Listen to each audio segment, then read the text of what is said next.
A cruz sagrada seja minha luz, não seja o dragão meu guia. Retira-te, Satanás, nunca me aconselhes coisas vãs. É mal que tu me ofereces, bebe tu mesmo os teus venenos. Em nome do Pai, do Filho e do Espírito Santo. Amém. Bom dia! Feliz Páscoa! Diga para quem está do seu lado: Jesus ressuscitou. Talvez essa pessoa ainda esteja com cara de sexta-feira da paixão. Fala para ela: vira aí a chave, Jesus ressuscitou.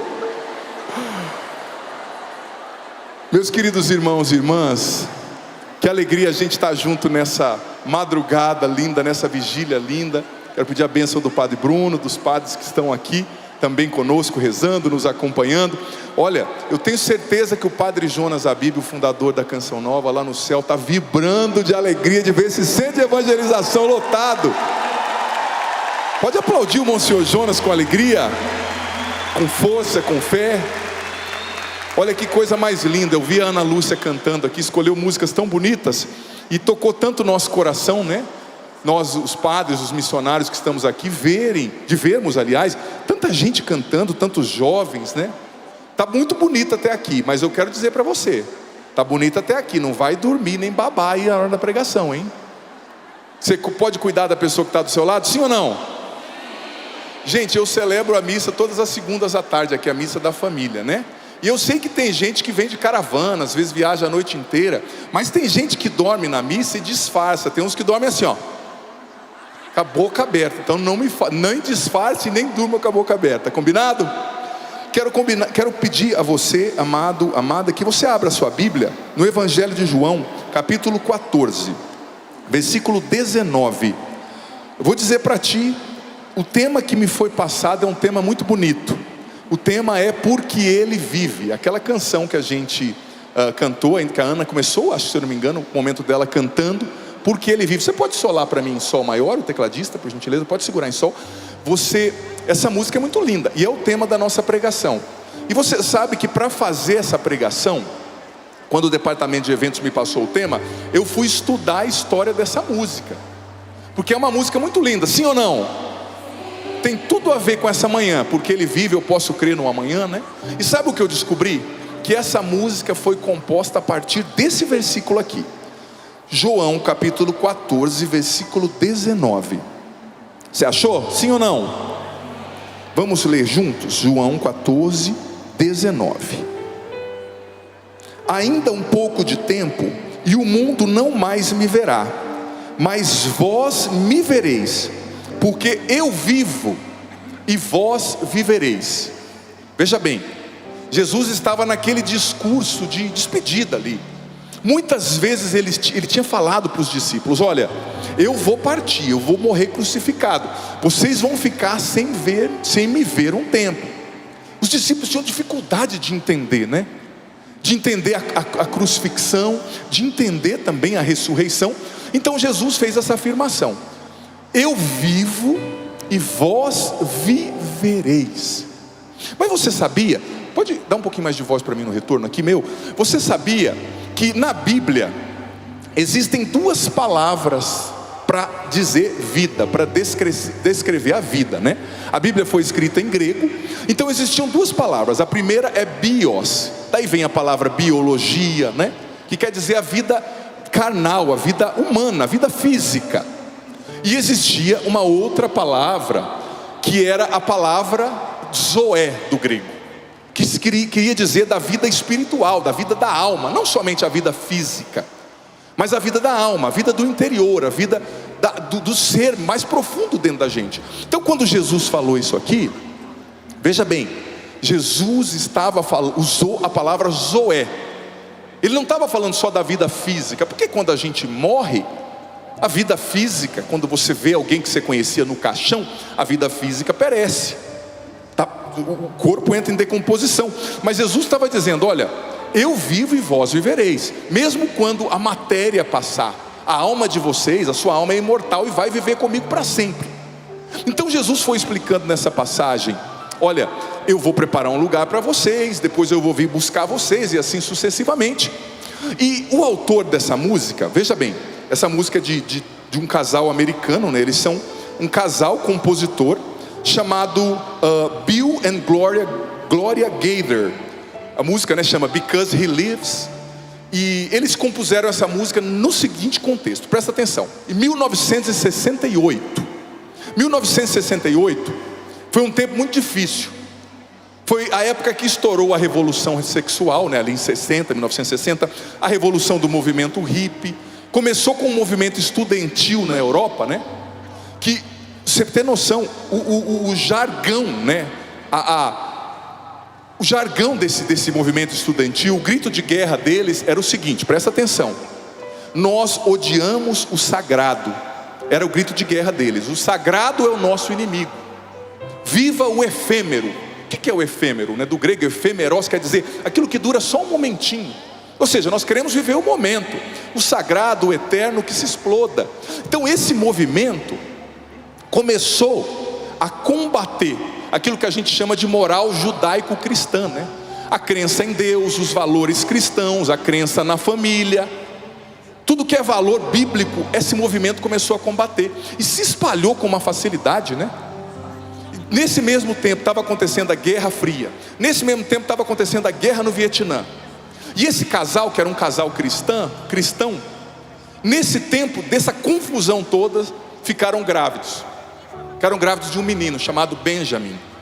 Então a mãe, sobretudo grávida, né? A mulher grávida fica um pouco mais sensível, as grávidas e as mães que o digam, né? A minha irmã, quando estava grávida, eu olhava para ela, ela chorava, outra hora ela ria, eu falava, mas o que está acontecendo? Mas daí eu falei para o meu cunhado, esse cálice é teu, eu já tenho o meu. Mas a mãe ficou muito mexida, a Gloria Gaither, né? Falou, como é que eu vou criar um filho nesse mundo, gente? Esse mundo tão complexo. Veja bem, revolução sexual, liberação das drogas. Eles, inspirados pelo filósofo Nietzsche, né, o alemão, existia um movimento que proclamava Deus está morto. Isso pegou nos Estados Unidos, começou na Europa, pegou nos Estados Unidos. Então a mulher grávida, a Gloria Gaither, junto com seu marido, eles começaram a ficar muito preocupados. Jesus, esse é o momento de trazer um filho à terra? Esse é o momento, esse é o mundo que o nosso filho vai receber? Às vezes você que é mãe, que é pai, quando você olha o contexto, né, você pode pensar a mesma coisa. Como é que criar um filho nesse mundo, gente? Tantos antivalores, tantas coisas complexas. Aí esse casal, preocupadíssimo, começou a rezar. Foram rezar e Deus lhes deu, obrigado, essa passagem, João 14, 19, na qual Jesus os confortou, dizendo, olha, eu vivo e vocês vão viver. Eu vivo e vocês vão viver. Então eles compuseram, né? Porque Ele vive, eu posso crer no amanhã. Porque Ele vive, ó, temor o quê? Porque eu bem sei o quê? Que o meu futuro está nas mãos do meu Jesus que vive está. Gente, existe uma pandemia e uma epidemia generalizada de ansiedade hoje em dia. Você já parou para perceber?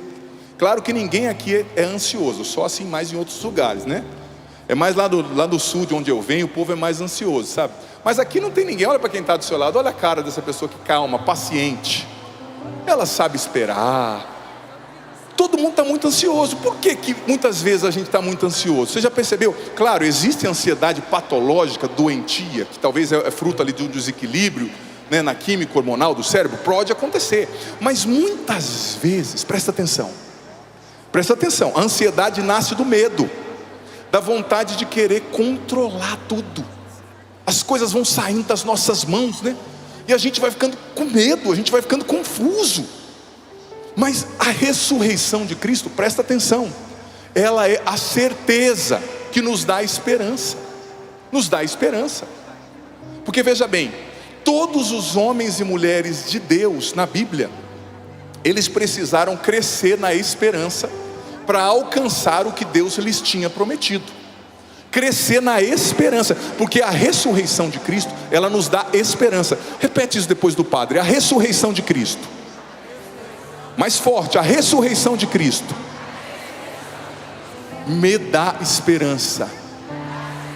A ressurreição de Cristo é o alicerce da minha fé e da minha esperança. E eu digo para ti, sempre quando Deus quer nos fazer crescer na fé, subir um degrau na nossa vida espiritual, Ele permite que na nossa história aconteçam situações nas quais a gente não tenha outra saída a não ser ter esperança. Eu posso dizer da minha própria vida, em menos de 8 anos, 3 pessoas na minha família tiveram câncer. A minha mãe teve câncer, a minha irmã teve câncer, o meu pai teve câncer. E claro, padre, acontece com todo mundo. Eu sou padre, mas eu também tenho família, né? Às vezes a gente que é padre vai na casa dos outros, as pessoas, ai padre, desculpa, tem louça suja, ai criança está fazendo bagunça. Eu pergunto à pessoa, você acha que eu vim de onde? De Marte? Você acha que eu não tenho família? Não? Não tem sobrinho que faz bagunça, né? Não tem problema? Claro que tem. E eu lembro quando descobri a notícia, essa notícia, né, você ouvir, teu pai tem câncer, é pesado, né? Depois eu ouvi, a tua mãe tem câncer, depois eu ouvi, a tua irmã tem câncer. Eu digo para você, no começo eu dei uma balançada, mas Deus foi me ensinando a ter esperança. E o que é ter esperança? Pergunta para quem está do seu lado, o que é ter esperança? Está acordada essa pessoa, sim ou não? Ter esperança é viver o que essa música diz, porque Ele vive, eu posso crer no amanhã. Porque veja bem, não se preocupe com o amanhã, Deus já está no amanhã. Para Deus não existe tempo. Você está preocupado com o amanhã, mas eu vou dizer para você, o amanhã para Deus é hoje. O futuro para Deus é presente, porque dizia Santo Agostinho, né? Em Deus não existe o conceito de tempo. Tempo é um conceito, tempo e espaço é nós que precisamos dele para nos organizar na vida. Mas Deus é atemporal, Ele é eterno. E eu digo para você, repito, todos os homens e mulheres de Deus na Bíblia, todos os santos, eles tiveram que ter esperança e crescer na esperança para concretizarem, para verem a concretização do que Deus lhes havia prometido. Abre a sua Bíblia agora, filho, filha, em Gênesis capítulo 15. Gênesis capítulo 15. Eu quero falar de Abraão, o primeiro pai na fé, o patriarca, né? O que aconteceu com Abraão, gente? Abraão, para mim, é o principal exemplo de alguém que aprendeu a crescer na esperança. Porque veja bem, quem aqui conhece a história de Abraão? Levanta a mão. Mentir para padre é pecado, hein? Conhece mesmo? Então o que Deus prometeu para Abraão? Deus prometeu o quê? Terra. Deus prometeu uma descendência. E como seria a descendência que Deus daria a Abraão? Pequena? Você é dessa descendência. Vamos lá, Gênesis 15, vamos pegar o 4. Olha só, vamos ler a partir do 4. Então veio-lhe a palavra do Senhor a Abraão: não será esse o teu herdeiro, né? O filho lá bastardo que ele tinha, um dos seus descendentes será o teu herdeiro. Só que a mulher dele era estéril e eles eram de idade avançada. Versículo 5. E conduzindo-o para fora, Deus disse-lhe: olha para o céu e conta as estrelas, se fores capaz. E acrescentou: assim será a sua descendência. Abraão levou isso em conta de justiça. E Deus lhe disse: eu sou o Senhor, né? Veja bem, você já olhou para o céu durante a noite para contar as estrelas? Sim ou não? Quando eu era gurizão, eu tinha esse ensejo. Eu gostava de olhar para o céu, é tão bonito, né, as estrelas. Você já viu as estrelas durante a noite, sim ou não? Mas você já viu alguém contando as estrelas durante o dia? Se você ver, você vai falar: esse cara é meio pancada, né? Então vai lá para o versículo 17. Deus no versículo 5 disse para ele: olha para o céu e conta as estrelas. Vai para o versículo 17 agora. Olha o que o versículo 17 diz: quando o céu se pôs e a escuridão chegou, apareceu um braseiro fumegante e uma tocha de fogo que passaram entre as partes dos animais esquartejados. Quando a noite chegou, quando o sol se pôs, né? A escuridão chegou, a noite chegou. Então veja bem, se antes no versículo 5 Deus pediu para Abraão olhar para o céu e contar as estrelas, e no versículo 17 Deus disse que a noite chegou, que o sol se pôs, então quando Deus pediu para Abraão olhar para o céu e contar as estrelas, era de dia, só tinha o sol. Gente, Deus está brincando com Abraão?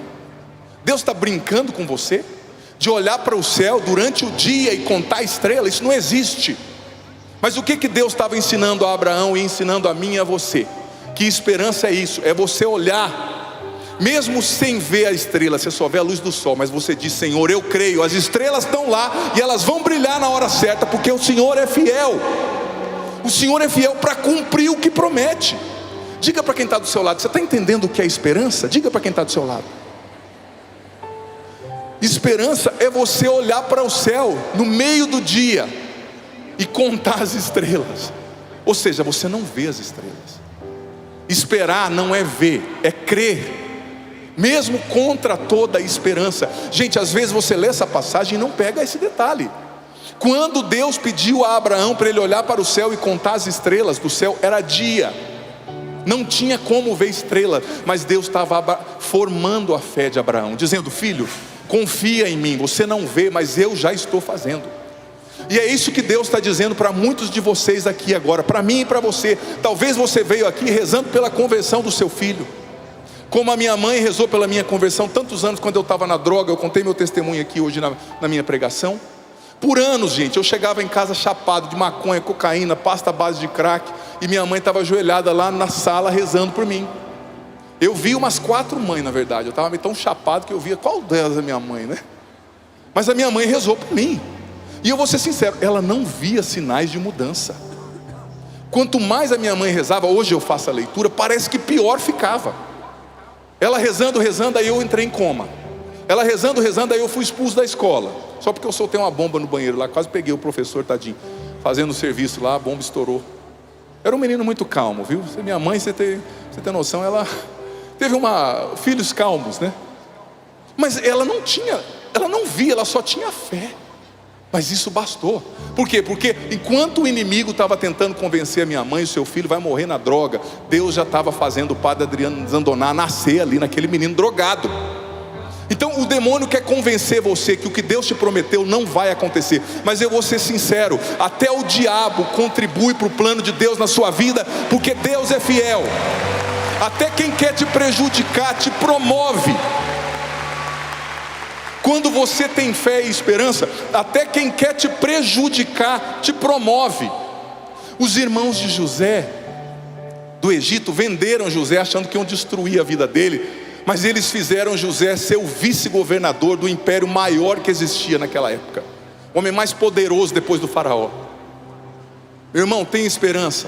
O demônio quer te convencer que o que Deus prometeu não vai acontecer. Eu não sei qual é a graça que você veio buscar aqui. Eu não sei, talvez a sua família esteja indo pelo ralo. Talvez você esteja enfrentando um câncer, como a minha família enfrentou.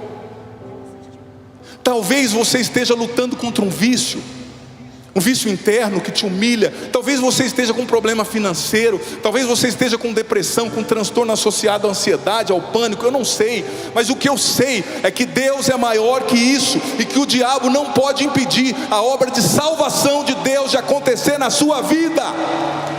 Ele já está fazendo. Você vai ressuscitar nessa noite com Jesus. Gente, Abraão teve que crer sem ver. E Moisés, como Moisés teve que ter esperança com aquele povo cabeça dura? Como que Moisés teve que ter esperança que o mar ia se abrir? Nós ouvimos na vigília pascal aqui hoje. Imagina, um exército inimigo e um mar fechado. Que panorama mais desesperador, sim ou não? Mas Moisés teve que ter esperança. Não, o mar vai se abrir. Jeremias teve que ter esperança diante do exílio da Babilônia. Davi teve que ter esperança, porque quanto tempo demorou para ele reinar? Mais de 30 anos depois dele ser ungido rei. Nossa Senhora teve que ter esperança. Gente, o anjo apareceu para ele e disse: olha, você vai ver, você vai ser a mãe de Deus. Só que demorou 30 anos para essa mulher ver Jesus fazendo um milagre. E ainda ele fez porque Nossa Senhora empurrou. Lá na festa de casamento, né, as bodas de Caná, ele disse: mãe, minha hora ainda não chegou. Mas Maria estava tão impaciente. Uma mãe impaciente tira o que quer do filho, né? Minha mãe, quando ela quer uma coisa, meu amigo, eu me rendo. Minha hora ainda não chegou, mãe, de fazer o milagre lá de transformar água em vinho, né, nas bodas de Caná, João capítulo 2. Mas Maria falou: oh, não, gente, faz logo o que ele pedia aí. Colocou ele numa enrascada e falou: agora eu tenho que fazer essa água virar vinho, né? Mas ela teve que esperar 30 anos, com esperança. Aos pés da cruz ela teve que ter esperança, porque, gente, a cruz foi uma decepção generalizada. a desolação da fé, a noite escura da alma, como dizia São João da Cruz. Mas Nossa Senhora teve que ter esperança. Paulo teve que ter esperança diante de tanta perseguição. E Paulo disse na primeira carta aos Coríntios, capítulo 15, que se nós não temos esperança na ressurreição, nós somos de todos os seres humanos os mais dignos de pena, de dó. Paulo teve que ter esperança, os santos tiveram que ter esperança, o padre Jonas Abib, o nosso fundador, teve que ter esperança. Eu disse hoje na pregação e repito, que ele olhou aqui na década de 80, isso aqui era um brejo. Era um brejo, gente. Mas ele já dizia, aquilo ali, isso aqui vai ser um estádio cheio de pessoas. Olha aqui, pisa aí, bate o pé no chão. O padre Jonas já via isso.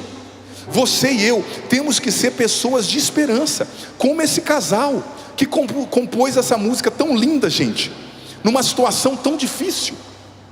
Talvez Deus, talvez não, eu tenho certeza, você aqui, você em casa, que Deus está provocando você nessa madrugada.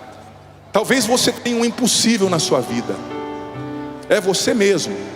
Deus está tocando agora aqui em casa muitas pessoas que têm impossíveis. O mar está fechado, você está aqui feliz, você está rezando, mas você sabe que quando você voltar, muita coisa ruim, muita coisa difícil te espera. Eu digo para você, Deus vai fazer na sua vida um milagre maior do que o que você pode pedir ou pensar, mas só quando você e eu crescermos na esperança e fazermos dele o nosso único tesouro. Aí o mar vai se abrir. Agora continuando, olha só o que a primeira epístola de Pedro, capítulo 1, versículo 3 diz, presta atenção. 1 Pedro 1, 3. Leia com o padre, se você conseguir achar aí na sua Bíblia, rapidinho. 1 Pedro 1, 3 diz o seguinte: bendito seja Deus, o Pai de nosso Senhor Jesus Cristo, em sua grande misericórdia, pela ressurreição de Jesus Cristo dentre os mortos, Ele nos fez nascer de novo para uma esperança viva. Olha só, isso aqui sintetiza tudo que a gente crê.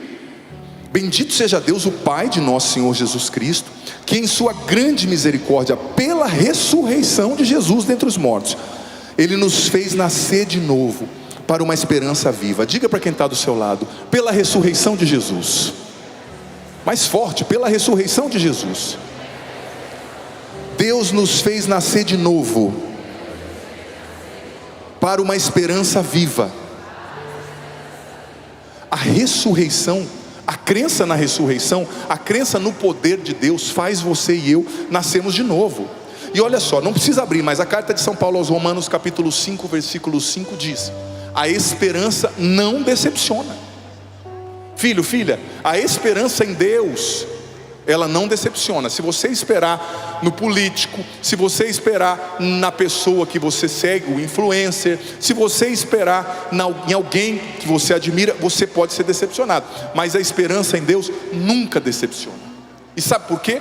São Paulo continua na carta de Romanos capítulo 5, versículo 5 ainda: a esperança não decepciona porque o amor de Deus foi derramado nos nossos corações pelo Espírito Santo que nos foi dado. A sua esperança em Deus não vai te decepcionar, porque o amor de Deus age no teu coração pela ação do Espírito Santo. Vamos aplaudir isso, gente, com toda a força do nosso coração, da nossa alma. Pode ser mais forte. Isso traz força, isso traz coragem para a gente. E olha o que o Catecismo da Igreja Católica nos diz, no número 1817. Presta atenção: a esperança é a virtude pela qual desejamos o reino dos céus e a vida eterna como nossa felicidade. Ou seja, eu não olho só para aqui, eu não olho só para esse mundo, pondo toda a nossa confiança nas promessas de Cristo e apoiando-nos não nas nossas forças, mas no socorro da graça do Espírito Santo. A esperança faz você não se apoiar nas suas forças, mas no socorro da graça do Espírito Santo. Por que que os santos tinham esperança? Eu vou ser sincero, se eu olhar para mim mesmo, eu não tenho esperança. Só pelas minhas forças eu não tenho condição. Eu me lembro quando eu ia ser ordenado padre, todo jovenzinho para ser ordenado padre, ele vive as suas crises, né? Faz parte. E eu cheguei num bispo amigo meu, falei assim: olha, seu bispo, eu não tenho condição de ser padre. Eu cheguei a essa conclusão. Ele perguntou por quê? Eu fui dando as minhas razões. Ele, como um bispo mais velho, sábio, ouviu e falou assim: ah, sim, você não tem condição de ser padre? Eu falei, não. Ele falou, que bom, então agora você pode ser ordenado padre. Porque o dia que você achar que você vai ser padre porque você é bom, você vai ser um péssimo padre. Mas o dia que você entender que você não tem condição, você não vai atrapalhar Jesus e vai deixar Ele ser padre em você. Isso que é ser sacerdote. A minha mão é dele, a mão do Padre Bruno, a voz do Padre Bruno, minha, de nós sacerdotes, é de Cristo. Quando o sacerdote vai ser ordenado, ele deita no chão para representar que ele morreu. Ali o Adriano Zandoná morreu e quem levantou foi Cristo. Então a esperança me faz buscar, me apoiar no socorro da graça do Espírito Santo e não nas minhas forças. Padre, eu não tenho mais forças. Quando o que era difícil se torna impossível, aí a graça de Deus vem. Então é preciso ter essa fé expectante. E o catecismo continua, parágrafo 1818. A virtude da esperança corresponde ao desejo de felicidade que Deus colocou no coração de cada ser humano. Você sabia que dentro de você tem um desejo de felicidade? De felicidade. E a esperança te faz olhar não só para essa terra, não só para esse mundo, mas para o céu. E isso corresponde ao seu desejo de felicidade. Deixa eu dizer para ti, você não foi feito só para essa terra, você foi feito para o céu. Sabe? Você foi feito para o céu. E o que, gente, é só você olhar no espelho que você vai perceber isso. Eu quero fazer uma analogia. Às vezes a gente vê aquela jovenzinha, né, dos 22 anos andando assim, tudo em cima, tudo empinadinho. Você dá uma olhada e fala, espera, vem conversar comigo daqui 20 anos, filha. Tudo que está apontando para cima vai apontar para baixo, né? Por quê? Porque a beleza, ela não é sua, ela não te pertence, a juventude ela não é sua, você emprestou de Deus, mas ela vai embora.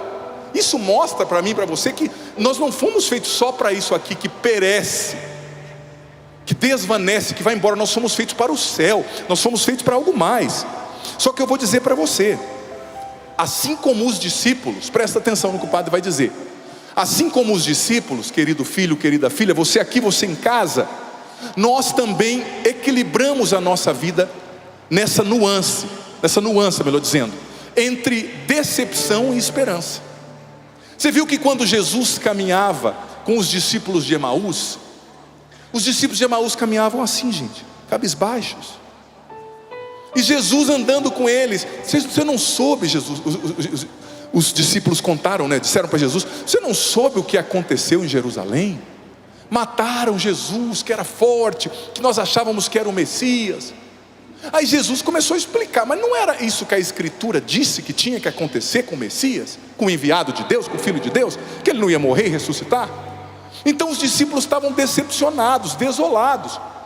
Mas o ressuscitado, o encontro com o ressuscitado, renovou a esperança e a alegria no coração deles. E você sabe que a vida da gente, ela se equilibra nesses dois polos, decepção, desilusão e esperança. Porque muitas vezes você vê coisas, você ouve coisas que vêm tirar a esperança do seu coração. Sim ou não? Você vê notícias, você vê coisas acontecendo, você vê pessoas sendo destruídas, você vê a violência, você vê as ideologias. Só que ao mesmo tempo, a esperança precisa ser alimentada no teu coração. Todos os dias vem uma notícia má, todos os dias você tem que alimentar, você tem que se alimentar de notícias boas. Você tem que se alimentar da fonte que é a ressurreição.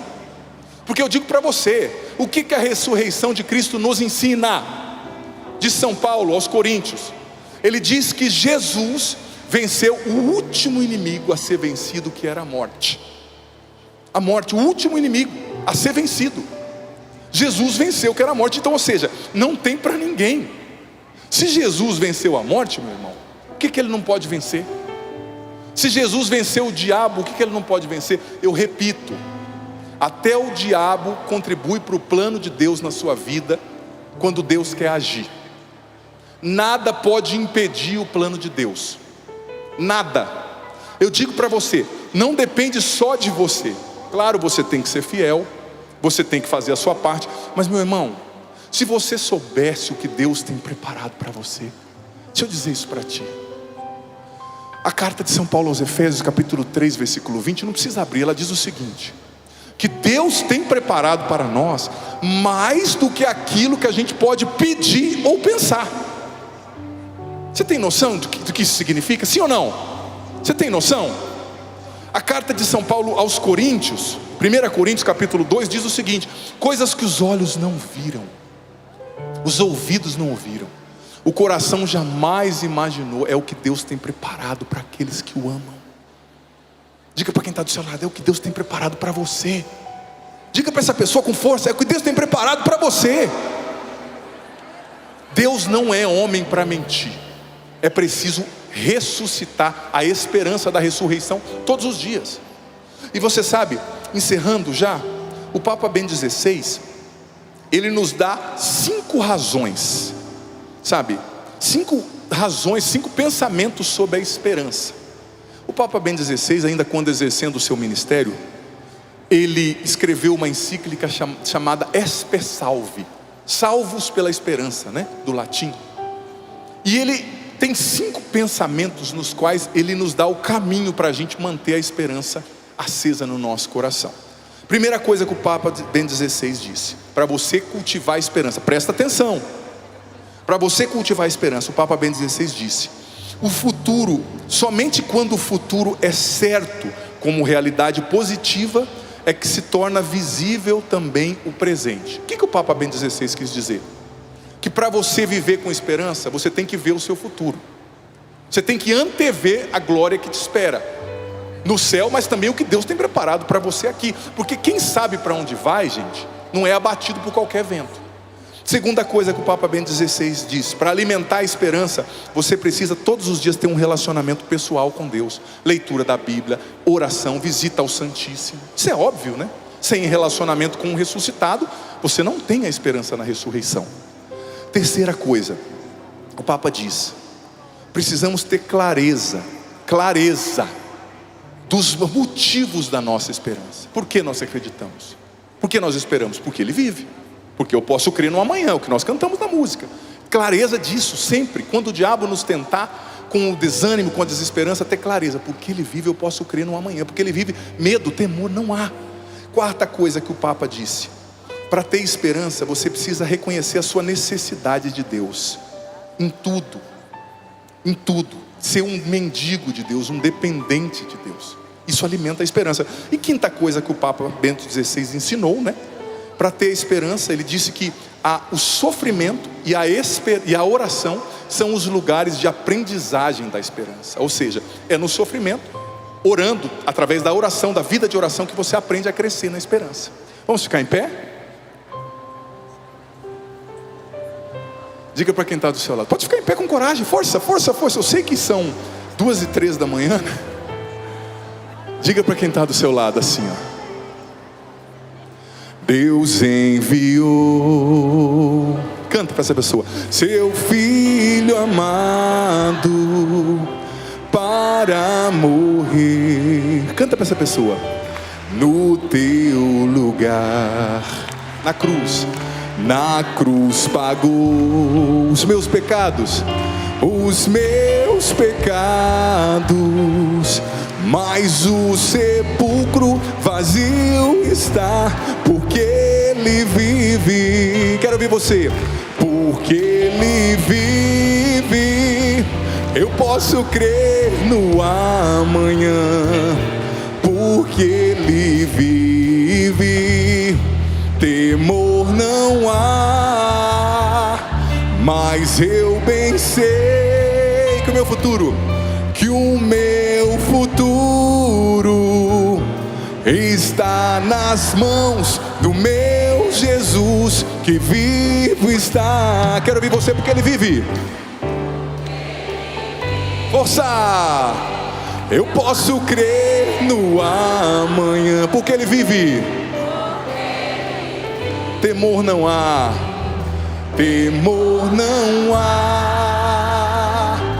mas eu bem sei que o meu futuro está nas mãos do meu Jesus, que vivo está. Você sabe que a segunda estrofe diz assim, ó: um dia eu vou cruzar os rios e verei então um céu de luz, e verei que lá em plena glória, vitorioso, vive e reina o meu Jesus. Nos ensina a olhar, viu? Nos ensina a olhar para o que ainda nos espera. Vamos cantar isso? Um dia eu vou cruzar os rios, e verei então um céu de luz, e verei que lá, em plena glória, vitorioso, vive e reina o meu Jesus. Quero ouvir você. Porque Ele vive, eu posso crer no amanhã. Porque Ele vive, temor não há. Mas eu bem sei que o meu futuro está nas mãos do meu Jesus, que vivo está. Só você para acabar. Que Ele, força, lá em cima, mais forte. Essa é a nossa esperança, gente. Ele vive, nós viveremos com Ele. Mas eu bem sei que o meu futuro está nas mãos do meu Jesus, que vivo está. Uma salva de palmas ao ressuscitado. Faz barulho a Jesus. Faz barulho para Jesus mais forte.